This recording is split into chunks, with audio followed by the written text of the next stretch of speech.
Olá a todos, bem-vindo aqui ao canal.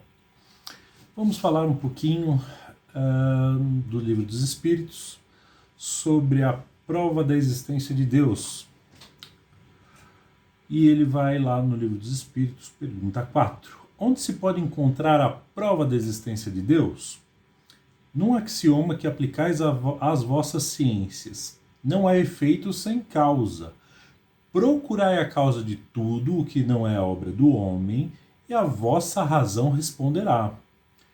Para crer-se em Deus, basta se lance o olhar sobre as obras da criação. O universo existe, logo tem uma causa. Duvidar da existência de Deus é negar que todo efeito tem uma causa, e avançar que o nada pode fazer alguma coisa. Verdade, né? O que está falando aqui? Tudo tem uma causa e efeito. A lei, muita gente fala sobre a lei da causa e do efeito.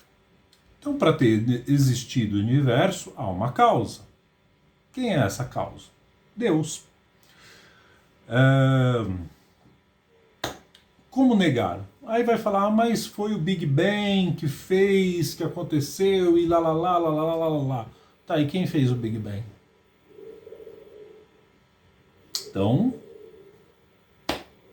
há alguma coisa que nós não conseguimos explicar, que nossa pequena cabeça não entende e não consegue colocar. Se para tudo há uma causa e um efeito, a causa é Deus. 5.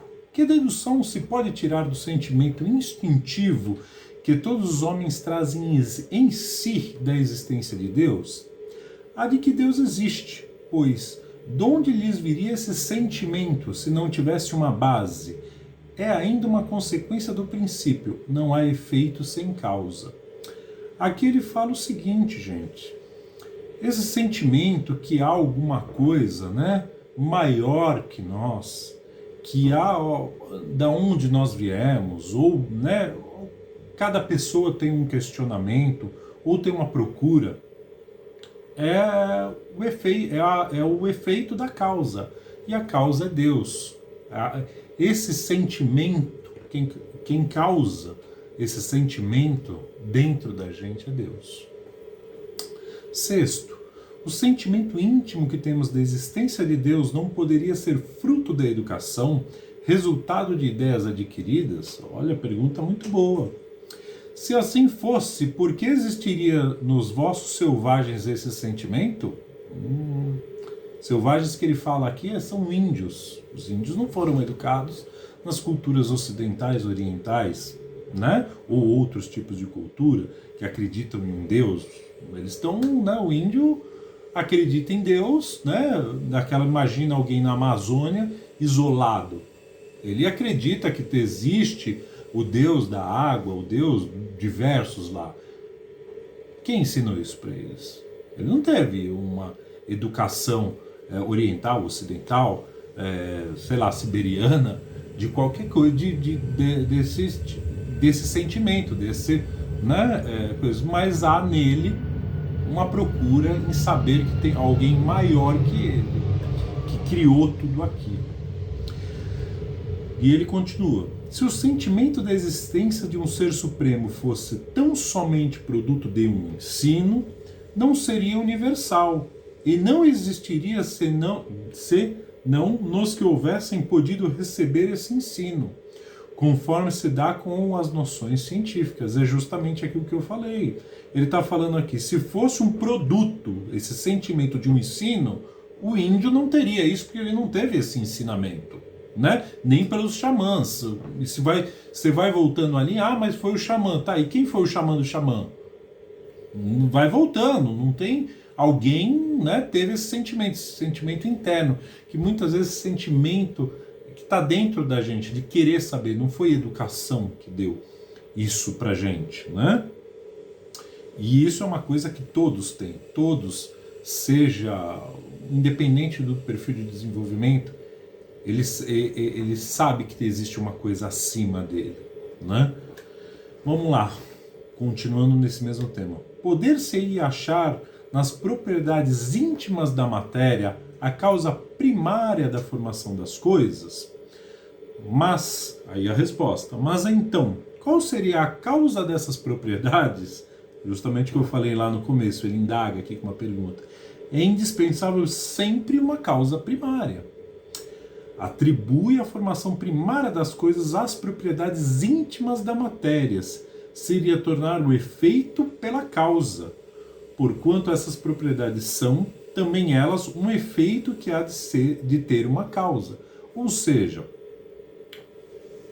o começo, o uno, Deus. Deus causou todas as coisas. O resto é efeito. Não é, ele é a causa de tudo. Não é? Então ele é tudo. E ele está dentro da gente. Ele que fez a gente. Como eu falei no vídeo anterior, nós somos uma mosquinha. Como você vai explicar para um cachorro amor? Ele tem amor, mas você não consegue explicar para ele o que é amor. Né? Então é mais ou menos isso. Nós temos que entender que não somos nada. Pergunta 8. Que se deve pensar da opinião dos que atribuem a formação primária a uma combinação fortuita da matéria ou por outra ao acaso, que seria, né, a teoria que as coisas vão se juntando e as bactérias, os átomos vão se aglutinando e vão desenvolvendo e tudo mais, né? Falou que o desenvolvimento é disso. Isso é uma observação minha. Tem alguns cientistas que falam que para formar um indivíduo como a gente é a mesma coisa, seria a mesma proporção de um monte de amontoado de matéria, de sucata virar um avião. Você montar e ele virar um avião. Essa é a probabilidade, tá? Que essas pessoas falam de nosso grau de desenvolvimento, né? Acontecer de uma maneira que não foi gerida, não foi instruída ou planejada, tá? Ele responde aqui a pergunta 8. A harmonia existente no mecanismo do universo patenteia combinações e desígnios determinados. É por isso mesmo, revela um poder inteligente. Atribuir a formação primária ao acaso é insensatez, pois que o acaso é cego e não pode produzir os efeitos que a inteligência produz. Um acaso inteligente já não seria acaso. Ou seja, se o acaso tiver qualquer tipo de inteligência, ele já não é acaso. Ele já é uma inteligência. Ou seja, há um planejamento para tudo, para todos os desenvolvimentos, né, de pessoas, tudo há um planejamento, né, de alguém superior. 9. Em que é que, na causa primária, se revela uma inteligência suprema e superior a todas as inteligências? Respostas.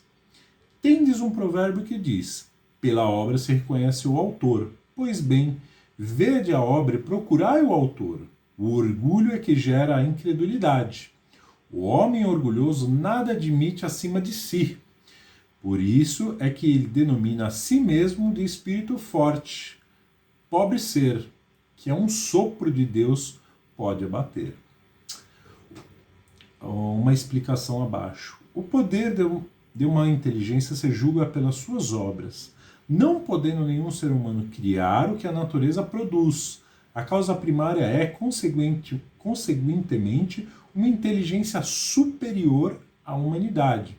Quaisquer que sejam os prodígios que a inteligência humana tem operado, ela própria tem uma causa, e quanto maior for o que opere, tanto maior há de ser a causa primária. Aquela inteligência superior é que é a causa primária de todas as coisas, seja qual for o nome que lhe deem.